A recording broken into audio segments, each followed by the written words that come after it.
கோவில்பட்டியில் 9 வயது சிறுவன் வீட்டின் மொட்டை மாடியில் சடலமாக மீட்கப்பட்ட சம்பவத்தில் சிறுவனை ஓரினச் சேர்க்கைக்கு உள்ளாக்கி கொலை செய்யப்பட்டிருக்கலாம் என முதற்கட்ட விசாரணையில் தகவல் கிடைத்திருக்கிறது. அண்மை செய்தியாக பார்த்துக் கொண்டிருக்கிறோம். இது பற்றிய மேலும் விவரங்களை வழங்குவதற்காக எமது செய்தியாளர் ஆண்டனி இணைப்பில் இருக்கிறார். ஆண்டனி, வணக்கம். சிறுவன் கொலை சம்பவத்தில் செய்யப்பட்டிருக்கக்கூடிய முதற்கட்ட விசாரணையும் தெரிவித்த தகவல் பற்றிய முழு விவரங்களை பதிவு பண்ணுங்க ஆண்டனி. வணக்கம். அதாவது தூத்துக்குடி மாவட்டம் கோவில்பட்டி காந்தி நகர் பகுதியை சார்ந்தவர்கள் கார்த்திக் சுந்தரி தம்பதியினர்.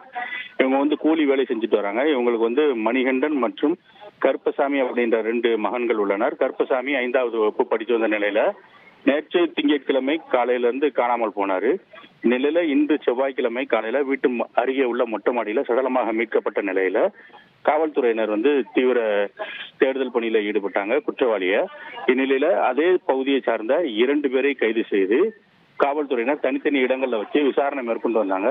இந்த முதல் கட்ட விசாரணையில அந்த உயிரிழந்த கருப்பசாமி அப்படின்ற சிறுவன் ஓரினச் சேர்க்கைக்கு உள்ளாக்கி கொலை செய்திருக்கலாம் அப்படின்னு சொல்லி முதல் கட்ட தகவல்ல வெளியாகிருக்கிறது.